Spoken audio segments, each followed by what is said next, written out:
Welcome to Beautifully Unfiltered, the Purple Runway podcast. The Purple Runway podcast is about breaking the silence, honoring truths, and creating honest conversations that lead healing and advocacy and empowerment. For too long, the stories of domestic violence, especially those rooted in trauma, silence, and survival, have been hidden behind closed doors, and we're here to change that. So welcome to Beautifully Unfiltered, the Purple Runway podcast, and let's walk with purpose together. Welcome, Tiffany. Thank you so much for having me. I'm so excited to sit here with you. You're like one of my favorite human beings, Gigi. Well, you know, we just do the thing. We might talk too fast during this episode, and people like, catching up, but it's okay because you're my girl, and I'm so glad that you're able to be here today. I'm learning to be on camera.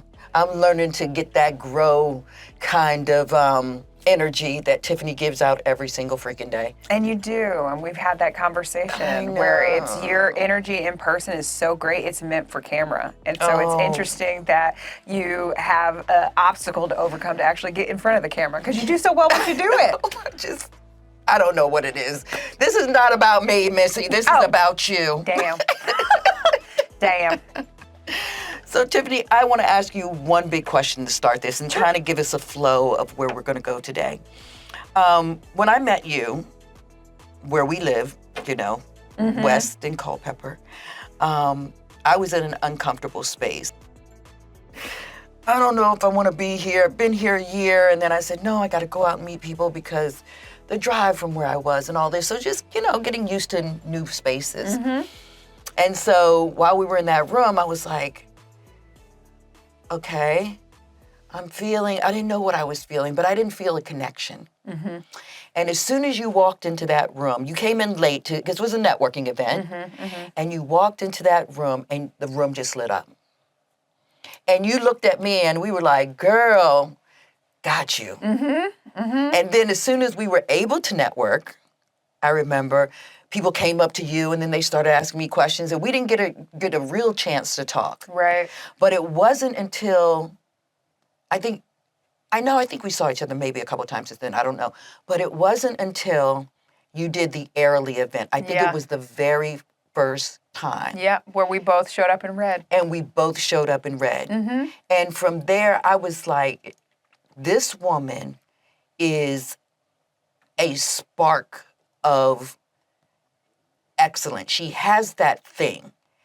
And look at you. Now we've known each other a little over a year later. Yeah.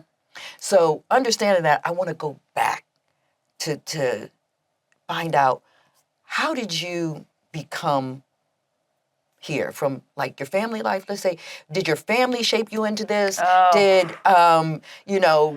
people, or did you just wake up one day? What has given you that it factor that no one else has other than Tiffany? That's interesting because it's not something that I struggle with, but one of the things that I value in my core being is my humility. Mm-hmm. But in that humility, it's hard sometimes I find to embrace when people give me compliments like that. So number one, thank you for seeing that in me. But it is a strange place where I am because it's not where I thought I would be. Mm-hmm. And a long time ago, back when I got sober, I learned to stop fighting against what I feel like things should be and the path I should be on and what I should be doing, and just be open to what's going to come my way. And in that process, I have birthed into being an entrepreneur and having a son and having the door open to meeting so many different people who are not usually the individuals who I thought I would be hanging around and befriending, and just having a great ecosystem of human beings that thrive the same way that I do and have the same ambition.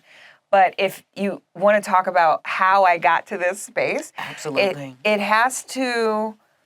it begins with a little girl, a little girl who felt that she didn't belong and felt that she wasn't loved. Why is that? Why? Well, my mom is I'm a military brat. And I know, right? So you know how that is, moving around and having to transition and change every few years, you had to leave your group of friends and you had to go into a new group of friends and figure that out. And because I'm a military brat, but not just that, my mom is white and my dad is black, so I'm biracial. And there's an identity crisis that happens to you when you are raised biracial and not in a community of people that look like you. Yeah. And so with that aspect of it, there's that, but there's also, my mom is white. She's from Georgia, and her family kicked her out of the house when she was 17 because she got pregnant by a black man. And in getting pregnant with a biracial child, it was my brother, I'm the middle of 5, she launched her career in being in the Army and the military. But she was a kid. And my mom didn't know emotional intelligence because her parents didn't know anything about that. I don't think many of them did not know that, especially back then. It wasn't. Still trying to figure it out. Was it a word back then? No, it wasn't. Just get your ass up and get it done. What are you talking about? What you crying about? Exactly. So, in that process with having 5 kids and with moving from, one man to the next, because that's how she learned how to love, I guess. And how to be loved. My dad, I didn't meet him till I was 19, and then she ended up in a relationship with my younger sister's dad. I have 2 younger sisters, and she ended up in a relationship with him, and he was actually very abusive. And with that, to you all, yeah, to the kids, and to my mom, and your mom, yeah, okay. physically, emotionally abusive, and so. I have an older sister and an older brother, and then I have 2 younger sisters. And so your parents each of them differently because you're a different person when you have that child. Yeah. And so there's also the aspect of me, my older sister, my older brother look like me. Like we look mixed. We look 1996 mixed. We don't look 2025 mixed. 1996 mixed is just white and black. Okay. And then you get a light-skinned kid. Okay. 2025 mixed is... Girl, because I had somebody the other day tell me, when I said I was mixed, he was like, oh, you're mixed? I thought you were just black, which is not offensive to me. I'm like, thank you. But because he was like Liam mixed. Oh, so your Liam son. Mixed is, Liam has blonde hair, blue eyes because he's a quarter of black. And so nowadays people think mixed as that quarter black versus half and half. Okay. And so that's why I say I'm 1996 mixed. So anyways, right, girl. I was like, what are you talking about? So we looked like me. Okay. But my younger sisters could pass for white, so they looked 20-25 mixed. And so there was a difference in how they were treated versus how me, my older sister, and older brother were treated in the dynamic of family. And my mom was with him. That was with your mother's family and the stepfather. My mother's family was out of the picture. I didn't meet them. So they were gone. Oh, yeah, they completely... They haven't come back. They have. Oh, okay. I'm jumping. Okay, good. It's okay. It's a very... This is what we do. Girl, I have a very colorful story. I know you do. It's very interesting, like the dynamic of everything that's happened in my life, and not just my life, but my mom's life and my family's life. It's very... it's hard to keep up with because there's so many different pieces that make the person, the Tiffany that I am today. And all of it plays a part and it plays a role. And so when I was younger, that separation, so my mom left my dad, right, when I was really young, probably like 3 or 4, I think. And so when she left, my mom has a thing, I love her, but she has a thing, she wouldn't leave until she found another man. So I've never seen my mother alone. She's always had a husband. She's always had somebody that she's dated. And so when she was with my stepdad, my youngest sister's dad, right, I remember him entering into the picture very vaguely because I was young, like 4 years old. And in this was a transition that my mom got pregnant with my youngest sister. And so the separation began. We were not his kids. Wow. And anytime I say he, I am referring to their father. We always just called him him. He didn't have a name. We were supposed to call him dad, but we didn't really do that. That's a position to be earned. Legit. And I didn't realize that until I became a parent. But he was very abusive physically, In Black society, in our culture, which hopefully we're moving away from this, I remember I thought it was abuse, right? Like getting switches, extension cords. That was it's abuse. abuse. That's abuse. I mean, I remember one time I was sitting next to my mom and they were arguing. And he threw a wrench at her and the wrench hit me. And it hit my hip and I right by my leg on my hip. And it bled so much. I should have gone to the hospital to get stitches, but I guess my mom was too afraid of that what they would happen, question and all. Yeah. that I had to sit in the bathtub and she pinched it and put something up. She made it not bleed anymore, but we didn't go to the hospital, you know? And so this abuse, emotional abuse was really bad in the household. He actually got sober when my mom moved to Fort Knox, when we moved to Kentucky. I was, I think 11 at the time, 11 or 12. And we moved to Kentucky and I am jumping around a lot. But I wanted to tell you the emotional thing that happened. Absolutely. He got sober. And he got real scary when he got sober because he was an alcoholic. And he started going to church. And he started to weaponize religion. Okay. So I remember I was sitting one end of the spectrum to the another. other. Okay. But again, it's that personality. It's not the alcohol that made him abusive. It was who he was. And I remember sitting and I was reading, because I use reading as an escape a lot. And I was reading a book. And he comes by my door. And he kind of comes back and he peeks in and he looks at me and he says, "God doesn't love you," and then kept walking. And I was at this point where I was 12. So I was like, that's just mean. Girl, he was a mean human being. And he said, "God doesn't love you." And I started laughing because I was like, this motherfucker is crazy. I knew the extent on which he was at that age. I'm like, you can't. Do this. Right. And my mom left him shortly after for my stepdad, who she's with now, who's Chinese. So my dad's black, my stepdad was black, and then my mom went Chinese. She went totally the opposite direction. I'm changing the whole record up. Exactly, but he was an alcoholic too, girl. Oh. So, she didn't change it too much. And what you're saying right now is exactly the concern, because you keep making the same mistakes over and over again until you take a step back and understand who you are. Exactly. But go ahead. But that takes what? Work. It takes work. And that insight. You have to be able to see yourself for who you are and what you're doing. And a lot that I learned and I've seen in my family, right, is the inability to recognize that your decisions and your behavior and your reactions and your actions are why your life is the way it is. And it's very easy when you come from an abusive relationship or environment. So it shapes people. Your environment 100%. shapes you. And the thing, girl, keep going. No, with the environment shaping you, and I haven't heard this part, and we're good.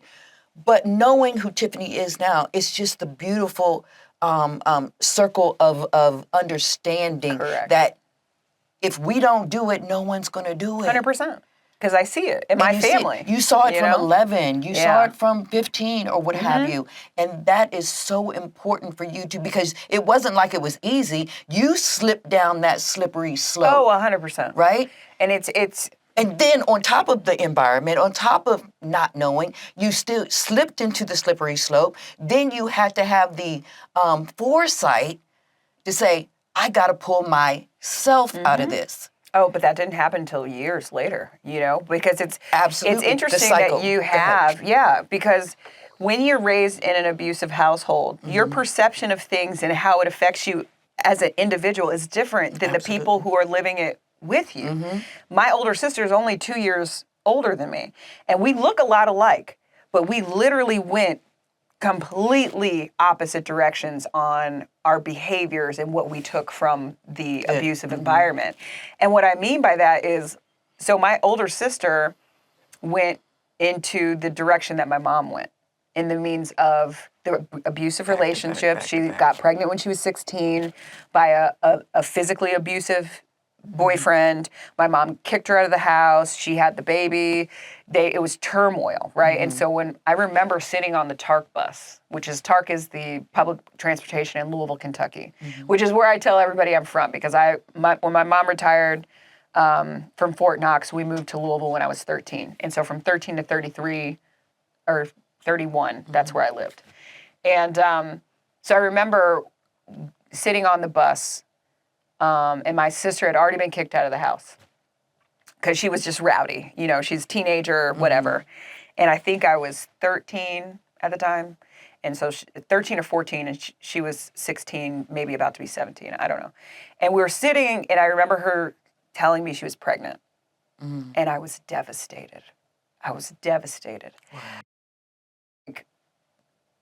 This is what Mom told us not to do, and I can't believe you're going in the same direction and whatever. But a seed was planted in that moment for me that not only was I not going to be like my mom, I'm not going to be like my sister. Yeah. And so I vowed to not rely on men, right? And I started smoking a whole bunch of weed. You go in that direction. But I also was Is this love that I'm feeling? Right. But I also became very afraid of sex, right? I was like, sex equals pregnant equals stuck. Yep. Stuck and baby's crying. Correct. And I didn't want to be that. And so I lost my virginity after I graduated high school because I was very much afraid. How candid can we get in this conversation? Baby, that's why you're here. Okay, because you know me. We had another level. Girl, I be dropping the F-bomb, and I was literally about to say I was afraid of dick because that's what I was. I was afraid of It's real. Sex. It's right. real. It's your story. It's Correct. your truth. Go ahead. I'm sorry. But you're fine. But in that process, right, even though I, was like, I was a virgin until after I graduated, when I was 18, I still was in that world, right, of, I hung out in the hood, in the West End, of Louisville, which, I had a lot of hood friends. We did hood things. That's right. And we go through that phase. We do. Yeah. It was a phase. It was a long phase. But in that, I ended up losing my virginity in a way that I look back on it now and realize that it was not consensual. Because I didn't want to do it, but I felt like I was in a space where I didn't know what to do. And it started a domino effect in my life because it was a friend. It was one of my friends, a guy that she liked. And because I was a virgin, and they had been sexually active for a while. And so I was the one that they needed to conquer or whatever. And so it planted this other seed that sex with a man didn't have to be consensual on my part. Oh, wow. And that was because of the lack of understanding or communication, but the environment you saw, 100%. 1 + 1 = 2. This is normal. This is normal. Yeah. And you're just at the age now that this is normal. Yeah. Oh, that. And this is what it's supposed to, this is how it's supposed to be. And so subconsciously, and this is all dissected at a later date in my life, right? Of course. But at the time, I was like, okay, so sex is when I'm drunk and when the guy wants it, even if I don't want it. But that's what sex is. And That's so real. it also played into, this is what men want from me. It's the only thing they want from me. And so I never had a relationship with a man, And in my mind, I made this story up about who I was, that I was going to treat men the way that men treat women. And how that is it's only sex. So I only am going to have sex with you, and that's it. And then I'm going to reject you after, or I'm going to only fuck with dudes who only want sex from me. But nothing more. Correct. And so I spent my 20s, the majority of my 20s, that's what I did. I slept around. I tell people I had my hoe days. And I worked on my career. Yeah, right? yeah. I went to college for a little bit because I barely graduated high school. I had to go to summer school. And in summer school, I got my lip busted. A dude punched me in the face and busted my lip because I rejected him. So that was You know, it's funny that you say that. It's not funny, but it's ironic that you say that because someone else told me 2 days ago that same thing happened to them. Because what does it teach you? When you experience physical violence for rejecting a man, Yep. what does that teach you? You can't reject men. That's right. That's right. And they're even saying nowadays that even if you don't want to deal with this particular person, you're at the bodega, because it was those two twins that was at the bodega, and then this guy came up and said he wanted her number, and she didn't give him the number, so he shot her. She's dead. But so now it's like, it doesn't matter. Give it to him. Take the number. You can block people later. Take the number. But that's sick. Yeah, we have to be the ones that are preparing for that scenario versus teaching men and boys before they become men to handle rejection. And it's not okay. Right. It's not okay. Right. And what I remember this because I got knocked. He hit me from behind because we were walking up the hill. And he knocked me out of my shoes. My shoes were still on the sidewalk. Oh, wow. Into the street. And I almost got hit by a car. And the girl who came to helped me up and said, Tiffany, you shouldn't have said anything to him. So it was my fault that he hit me. And so again, it's these seeds that are planted as we age in our experience, in our journey in life that teach us how to love ourselves. And they don't teach us a great lesson. The lack of. Legit. Yeah. Like legit.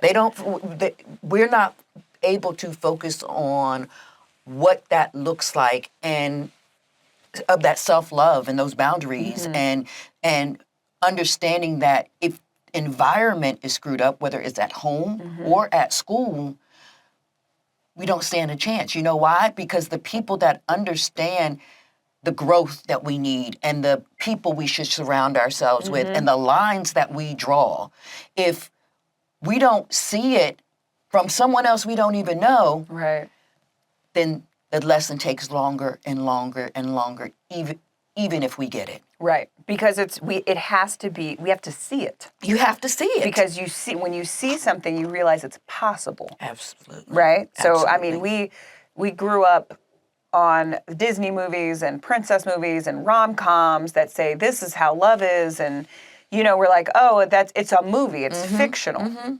When has that ever been showcased to us in real life? And a lot of times it's not. It's not. It's not showcased at all. Because healthy relationships, healthy communication, equal dynamics between a man and a woman, or it doesn't, a man and a man, whatever, a love relationship, equal dynamics.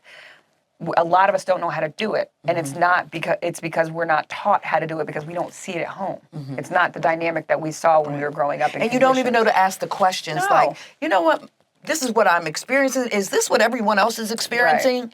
You don't talk about that. No. Okay, so let me shift, because with what you have experienced growing up, okay, and you went through you had to go through your sobriety. What was the point in your younger self where you said, I'm gonna walk from here to there, and I know this is what helped me get it right? So I got sober in 2015. And I'd moved to Houston, Texas from Massachusetts because I went back to a company that I worked for a long period of time. And I went and I was given my first GM opportunity. Right? And I went into that position and I was a raging drunk at this point. And I was doing a lot of shit that I shouldn't do. And when everywhere I went, I was drunk driving. I started to do a lot of cocaine at this point in my time in my life. I was sleeping around. It was things were getting very dangerous. Yeah. And I could not drown out the hate and demoralization I had for myself. Every opportunity, every situation that happened, negative, stubbed my toe, didn't matter, at work, whatever it was, my my answer to it all was becoming, I'm going to kill I know what you're myself. going to say. Yep. I don't want to be here I'm not anymore. worth it. Yeah. I'm not worthy. I can't do this anymore. Did you have what would happen to you when you would get up the next day and you would look in the mirror? How would you feel? Just looking in your own eyes. I couldn't. Or you couldn't? No. I couldn't look yeah. myself in the face. Like, I would wake up and it would come to. Because when you drink as much as a bitch did, like, there was no waking up. It was like, oh, I'm coming out of a coma and I feel like shit, and how am I going to alleviate this? Yeah. And it was a cycle. You know, it was a cycle. I would drink. There were only 2 days of the week I didn't drink, and that was Monday and Tuesday. And that was because I was getting over the Wednesday, Thursday, Friday, Saturday, Sunday binge of drinking. So I physically couldn't drink. It was just like, ugh, I feel like shit. And I was at work. You were throwing up. No, it was throwing up. That was Sunday. Sunday was reserved. Right. It was Sunday fun day. It was wake up, smoke some weed, do some coke, go drink some more all day. Sunday fun day. Yeah. But I remember what happened is I had gotten to, it was a Sunday. And I think it was a Sunday before Easter, because that Monday I was off. And so it was Easter Sunday, and the Monday I was off because of Easter. And so Sunday I came to, and I had binged. And I came to, I was like, you know what? I can't just keep fucking doing this. I got to quit drinking, right? So I was like, easier said than done. Yeah, drink is my problem. So I need to quit drinking. Just that. 100%. And so I had randomly remembered that a woman that I used to get drunk with, who I would always be like, that bitch is alcoholic. Not me, but she was alcoholic because she used to do worse shit than me. I'm not laughing, right? but it's the three fingers that are pointing back at you. 100%. 100%, bitch. But I need to find, I used to hang out with people who drank worse than me, so I could always be like, I'm not that bad. Right. So she had posted something on Facebook that she was a year sober. And I was like, well, if that bitch quit drinking, she obviously had something that she did. So I reached out to her Facebook, and I was like, Messenger, and I was like, hey, dude, you know, I saw that you quit. What did you do? And she was like, oh, I went to AA. And I was like, bitch, I ain't going to AA. And I said that to her. I was like, I ain't going to no fucking AA. And she was like, look. Tiffany said that too. Yeah, 100%. That was in the Never mind. Right, I said, I'm not doing that. And she was like, look, I understand that you're not a God person, because I'm not. At that point, I was an atheist. So I didn't believe in anything. I thought religion was outside of you. Correct. So I said, she's like, look, I know that you don't believe in God, but the God stuff aside, just try it. She's like, just go to a meeting and see what happens. And I was like, yeah, I don't know if I'm gonna fucking do that. And so the next day I woke up and I Googled meetings, and I was like, all right, I'm gonna take her advice. I'm just gonna go. And so I drive to the address of the place that the meeting was at, which was up the street from where I lived.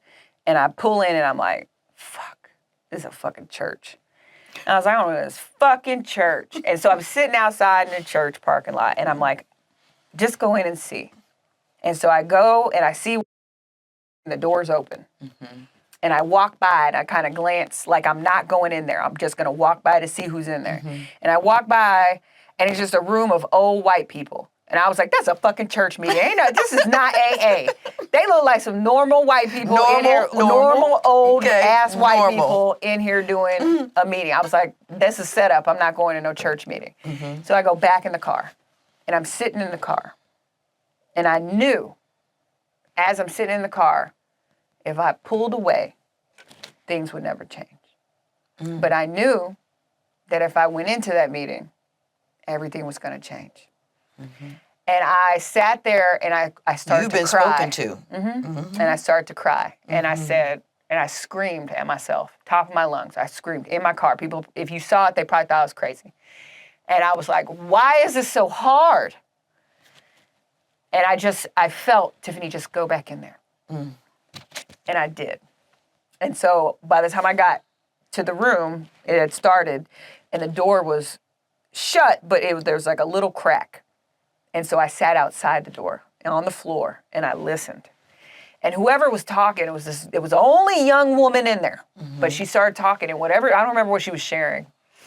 But whatever she was sharing, it was my story. Wow. It was how I felt. Right. And I was like, oh man, she feels like how I feel. And I'm sitting there crying like myself.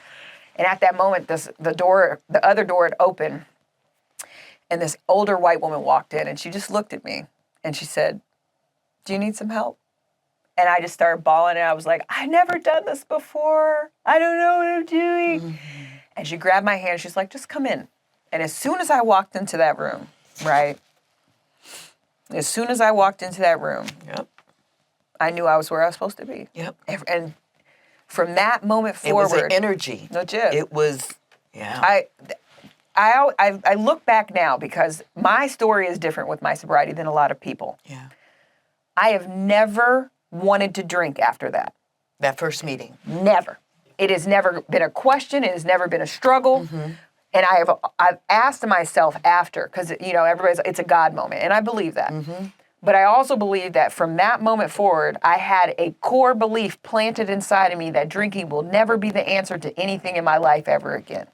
So never anything good, never anything. So I have never had to struggle with drinking ever again. But I had to struggle with wanting to kill myself because that didn't go away. Nope. That didn't go away. That's a whole legitimate dial in and do the work. Correct. But I didn't know what to do. Of course. So I remember, because what I like about AA, I don't go to AA anymore, but it sets a strong foundation. So there's 12 steps of AA, and each step is a principle. And by a principle, it really is a character, a personality trait that you need to adopt, like honesty, humility, courage, service, all that. Yep. And so they teach you how to do it. But I remember, like 30 days in, I got invited to an AA dance, right? And I'm a bitch that loves to dance. But I'm going to tell you, to watch and sit in a room with a bunch of sober people, sober white people, that most of them don't know how to dance. Right. Now, if you're drunk and you're watching people that don't have rhythm, it's funny. A blast. Yeah, it's like, they don't know how to, and you're like, yeah, let me teach you, let me do. If you're sober, the shit looks sad. It's like, oh, this is terrible. So when I left, I ended up leaving, and I felt the same way I would feel leaving the club, drunk. And I called this lady in the program, and I was like, I feel the exact same way that I felt when I was drunk. Why am I not drinking? What's the point? And I said, if I've quit drinking, why do I still feel the same? And she said something profound, which is a very known thing. She said to me, she said, oh, Tiffany, drinking wasn't your problem. You're your problem. Ooh. And I was like, oh, well, shit. All right. But the thing that I learned that day is if this is another thing that I say, it's a way of living for me now. If I am not my solution, then, if I am not my problem, then there is no solution. Right. Because I have control. I love that. I have control. And I love that part. So if I have control, I can fix this shit. And so I started to listen and learn the things that they were teaching me on how to reflect, how to own my side of the street, how to be like, okay, that person pissed you off, but bitch, what did you do? Yeah. What could you have done better? 3 fingers. And exactly. And in this almost 11 years that I've been sober, humility is my first core characteristic that I honor within myself. You've named it. You've adopted it. You've been through the gutter and the resilience of it. Exactly. And most people, like, your story is already amazing because who goes to one meeting and one and done, right? That is I've never heard that before with anything.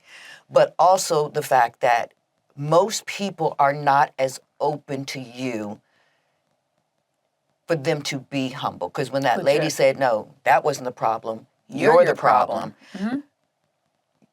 Most people have been like, okay, girl, bye. Yeah, bitch, I'll never talk to you again. I'm never talking to you again. Exactly. Right? But it takes, you didn't even know who you were. No. But your character and your openness to hear the truth, seems like it's ridden the wave your entire time, but it wasn't until you knew it. You heard that, just like you said, that one thing that flicked that light switch on, baby. Yeah. And I love how the crux of it. I didn't know who I was. yeah. I had created this person that I thought I needed to be for everybody else. But I didn't know who I wanted to be. Yeah. And I think that a lot of people struggle with, they don't know who they want to be. That's right. They know who they show to everybody else and who they want everybody to think they are, but they don't know who they are. They don't know who they are. I got a tattoo because I was a ridiculous human being back then. But I love it. But it was because I read a poem by Shel Silverstein that hit me with my sobriety, because it literally made me recognize that it's not just me. The poem is called Masks. Okay. And it's very short, and it goes, he had blue skin, so did she. She hid hers, and so did he. Their whole life through and passed right by and never knew. And it's because they both had masks on. They were hiding their blue skin from other people because they didn't want people to see. But then how are you supposed to meet somebody like you if you can't show them who you really are? Drop the mic. And so it hit me because that was just who I was as a person, dude, like hiding myself. And so you know me, Gigi, one of the core things about who I am as a person, I'm vulnerable as shit. Yeah. I am constantly talking about who I am, when I fuck up, how messy I can be. Very much. Because I need you to understand you're not alone. You can change and be this open person and be whoever you want. And it's okay. We throw the word authenticity around so much that, I don't know. I think a lot of people that have tried to sell themselves to me. Not sell themselves to me, That's what they're doing. But the thing is like, I'm not feeling that. Yeah. That authenticity that you speak of, right? I'm not feeling that. So therefore, for me, because the work that I've done and will continue to do, right? Because I'm never going to be completely whole or healed. But you're never taking me off that journey. So for me, it's like meeting those people when you know something is amiss, right? I have categories. And I like you and I can, what have you, but you can't be over here with me. Right. Because you got to protect that space. I have to protect that space. Yes. Yep. And that's because of what I've gone through, what I've experienced. And I'm not saying the first time we sit down, you're supposed to be like, and once upon a time, I'm not saying that. But what I'm saying is that when I'm around people and over again, no, because you know what? If I tolerate that and let that happen, the environment is going to shift. Exactly. An environment is one of the most important things we have to surround ourselves with. You have to protect it. And be and for those people to hold us accountable. And those people is to tell us, no, you need to get it together, or girl, you're doing it. Right. And if you can't be honest with you can't be honest with me.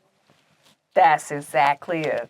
That's exactly it. If you can't be honest with you, you can't be honest with me. Yeah, that's the people that's on social media talking about, and God so loved the world, and then they cuss somebody out. Right. Me, I'm going to tell you, I cussed somebody out. I cussed them out at the register, and then I prayed for them, and I asked for forgiveness. Right. And I ain't perfect, but you shouldn't have did it. And yes, and I understand that 3 fingers are pointing back at me. Oh, and I made amends. But I own it. Yeah. But I own it. I'm a huge... And it doesn't happen often, but I'm going to own it. Yeah. I love that. Oh, my God. No. We can sit here and talk forever. Let's go here. Okay. All right. So I have a game I want us to play. Okay. It's going to be called the Reconnect game. Okay. So the purpose of the game is for reflection on or rebuilding relationships, because that's what Grow is about. Yeah. Grow is about rebuilding relationships, authentic relationships, doing business with people you like, and then create that connection thereafter. And you've grown that community, what some would say overnight. Like it's and you've put in a lot of work. You've dedicated yourself to a lot of people. You're very honest with so many people. And in so many ways. So I want to do this reconnect game. And so I'm going to give you a short scenario. Okay. And you'll respond quickly with what you would do or say. And then we'll unpack the wisdom behind it, okay? Okay. So you walk into an event where you barely know anyone. What's your first move? I probably will see if there's somebody standing on their own or a group of people that have a warm feeling and have a croissant. Mm-hmm. And then I'll go and interject myself into whatever group immediately Yeah. and start talking to somebody That's why immediately. she's so good at this. Yeah. So let me share my story. So when I first started coming to your events, because I wasn't a networker like that, right? Nobody is. I know. Yeah. No. I think it was maybe about the third one. And we were at the Airly again. And I went to the back table and I put my coat on the back table because, military, we want to see the door, everything. And you said, "You're hiding again." I was like, "Bitch, Yep. no, I'm not." Yep. Like, Your ass was hiding. I was. And it took me a while to go into a room and do exactly what you said to do because I'm always reading the room. Yeah. Right? Yep. And going into old kind of events like the first one that I met with you, right? And that's what I was doing. I was like, Because this everything's is not for me. Yeah, I This is feel not the for me same way. again. When I go into spaces, You people know? asked me the other day, somebody was like, "I haven't seen you," I think it was Susan.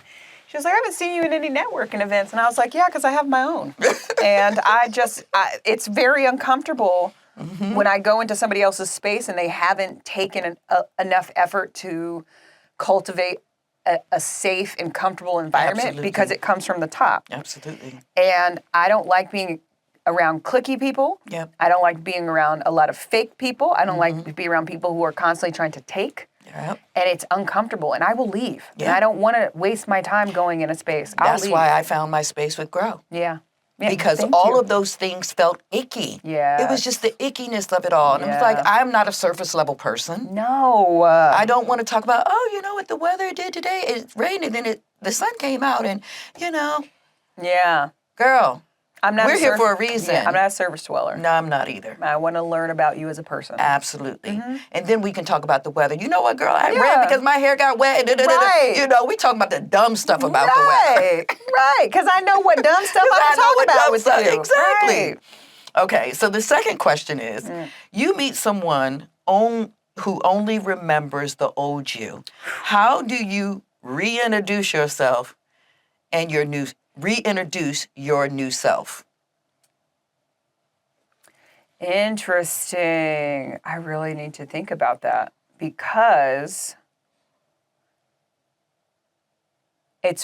I've found that very difficult. It is very easy to fall back into the role of who you used to be when you're Absolutely. around people who only know that person. Absolutely. Because I find that when I present my new self and who I am today, they don't believe it. Right. And if they don't believe it, then I feel my people pleaser comes out. And I feel that I need to convert so that they're not uncomfortable or so that the situation isn't awkward. It doesn't feel awkward. Yeah. So really, to be completely honest, I tend to not go back into those environments where people know me from somewhere else or that won't be accepting of the person that I am now.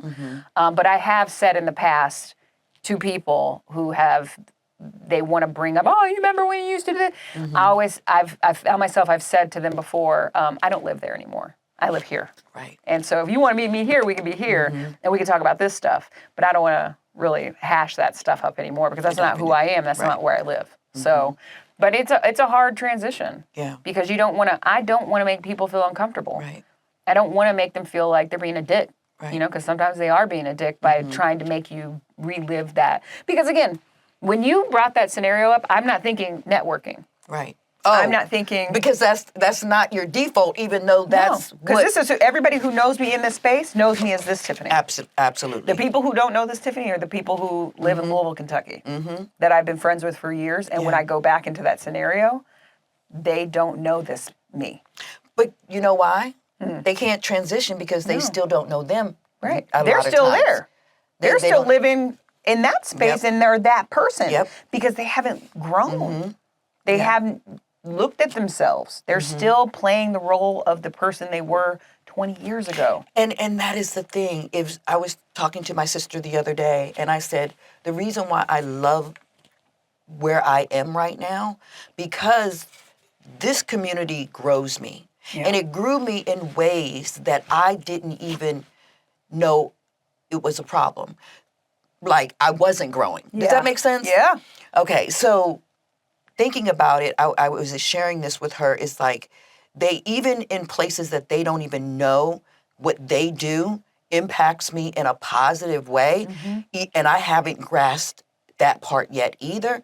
I still love being around them because they are giving me everything I need to do to get there. Yeah. And whether we talked about it or they know about it or I asked them those questions, and that's when you shift from here to there, because if you feel stuck, if you still be in the same place, I don't want to, what did they say? I don't want to talk about people. I want to talk about purpose. Yeah. And if you're talking to me about people all the time, you're not helping me or supporting me or vice versa to get to our purpose. And then I also know that when I'm not around, I'm the people you're probably talking about. Yeah, right.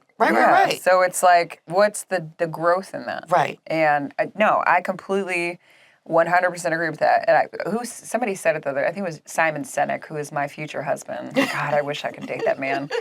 But he said something like a community is a people who, or a group of people who decided that they are all going to grow together in the same. Absolutely. And that's what I'm trying to grow with Grow, is people who are like-minded.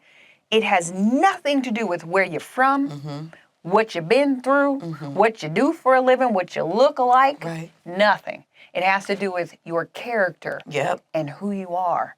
And I want people who are like me in that. I don't care about any other stuff. And don't get it twisted, because Tiffany will kick you out. Legit. Okay? Oh, Period, pause, hard return, new paragraph.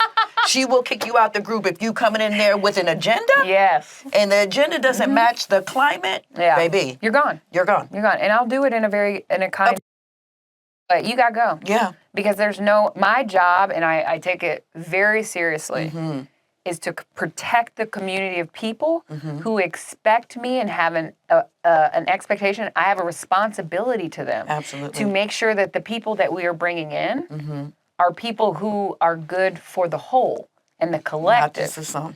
And not and not just for themselves. That's That's the problem, is people come into this community and they just want to serve themselves. And it's so blatantly obvious most times. Sometimes you get tricked, because I've been tricked. Yeah, we all do. But, I mean, that's lessons learned, honey. 100%. But it won't happen again. No. You know, and I love how Tiffany is you are who you say you are. Yeah. And I love your legitimate authenticity in that way. Thank you. For me, and it teaches me to have a little bit more leeway. Not that you're a people pleaser and you own that piece of yourself. Yeah. Me, at times, I could be too rigid, but I'm just very direct.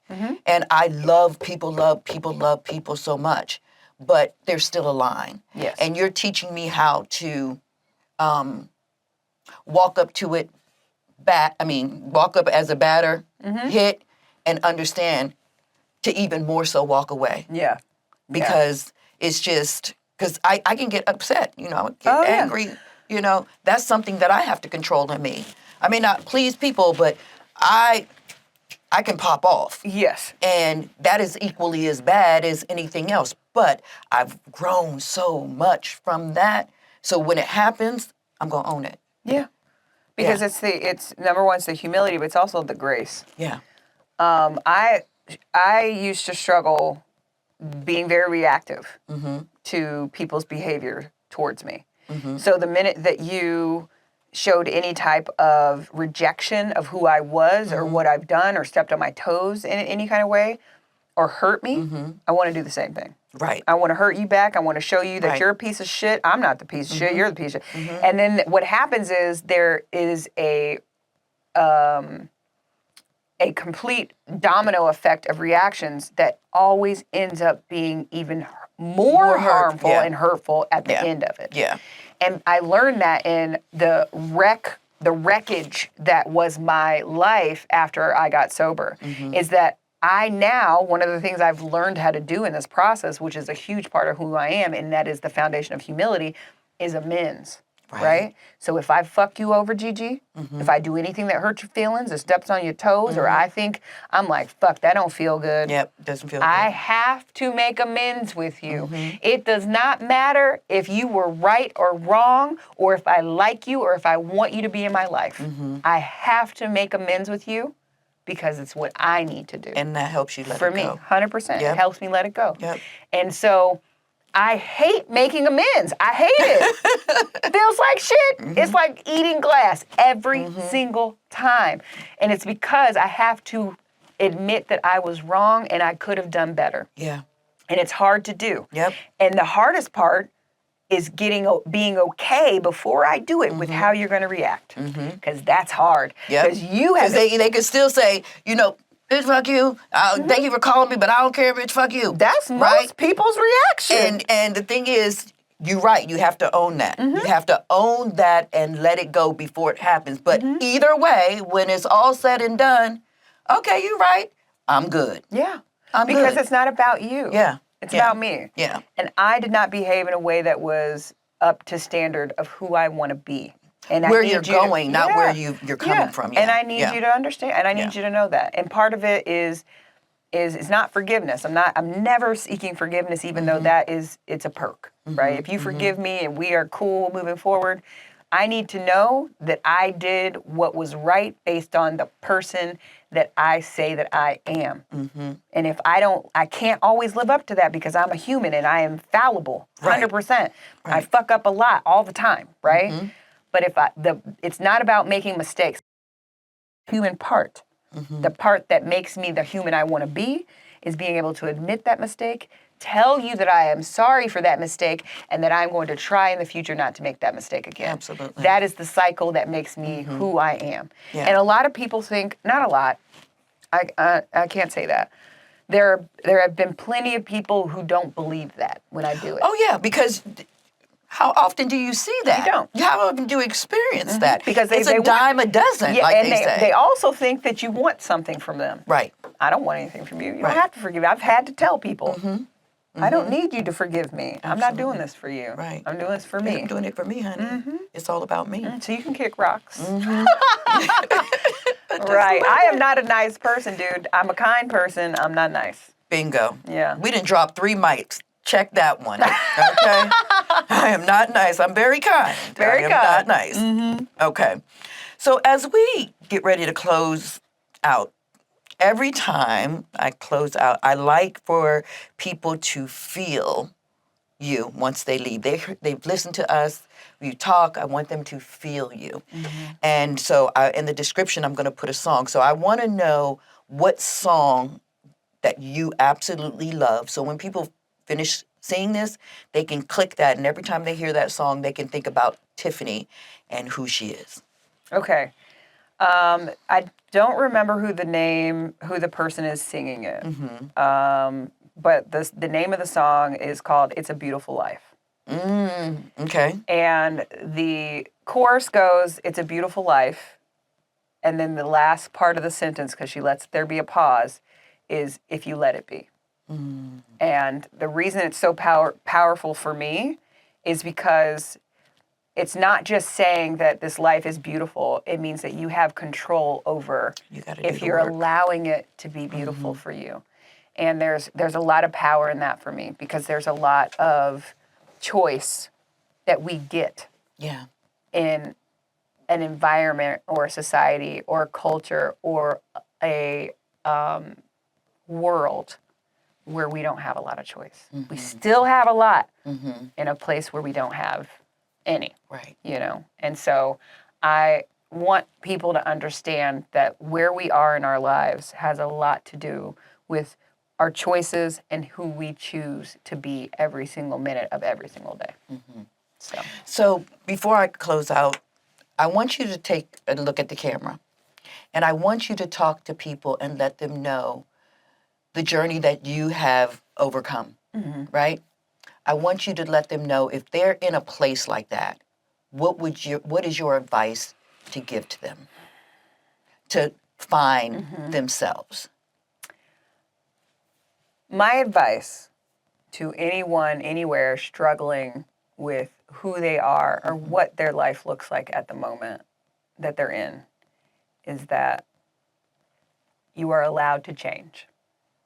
Who you have been, who you are right now, you are allowed to be someone else, and it's okay.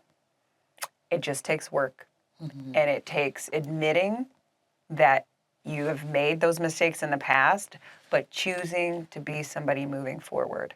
And you are allowed to be somebody different. No matter if anybody around you believes you, you're allowed to be somebody different. That's right. And it's in yourself, and you just have to start taking those baby steps every single day to choose differently than you have before. It's all within you. I love that. And although Tiffany does this every day, this is Tiffany every day. You know, I have to give agency to the beautiful woman that she is and helping me grow in so many ways. So what I want to share with you all is find your community. Grow with those people who give you that good feeling. Because this is not just business. Me and Tiffany, she's in my galaxy. You know, she is a part of my whole internal being at this point, right? And being around her, whether it's work or play, it is a gift and an honor to be there. So I want you all to take a look at this episode, and when you go through it, I want you to find what is that thing in you that you may be missing in community, that you may need for that next layer of you. And if you don't have it and you haven't found it, come to the Grow community. You know why? Because when you're there, don't come there trying to say, okay, if I don't have what I want in 3 visits, I'm not coming back. That's not this community. It's finding your people, coming there because you know you're going to be welcomed. And once you're welcome, then you can say, I want to be here because this is a great, great community that I want to learn more about. And then once you do it, stay authentic. Don't come with your hand out looking for something. Come with your heart open, willing to accept something. Okay? So this is my galaxy people. And I'm so happy. I knew when I first started this podcast, I wanted Tiffany to come on, but I wanted to be as comfortable within myself doing this podcast to be able to bring her on, for us to be able to give you the authenticity of Beautifully Unfiltered with Gigi. We're only going to get better with this, and she is one of the people that helps me get there. So come be in our galaxy. Come be in our world. Thank you. Thank you. Thank you, number one, for seeing me. Always, baby. And thank you for loving me. I love you so much. It means a lot to me. So thank you for having me, Gigi. I really appreciate it. I love you so much. And now I done fucked up. That's my baby. There ain't gonna be no tears. There ain't no podcast, girl. We're not doing it. Yeah. All right, y'all. So until next time, leave a comment. If you need some help finding a community, start here, as I said. If you have any questions, send them out at Tiffany, at me, because we are here and we want to help you walk in purpose either way. 100%. Have a great day. See you guys later. Bye. Bye-bye. This podcast is an extension of Purple Runway, where we honor survivors, celebrate their courage, and amplify the voices that are often go unheard. Whether you're a survivor, a supporter, an advocate, or someone still finding their way, you're not alone, and this space is for you. Thank you for listening. The Beautifully Unfiltered podcast is brought to you by... One of the things that keeps great leaders up at night is how to take a solid team and make them better. Well, we can help you figure all that out. Learn as a team, grow as a team, and have fun doing it. At Blue Stallion Solutions, we meet you where you're at and we take you where you want to go. Blue Stallion Solutions isn't just a company, it's a movement. Ride with us today.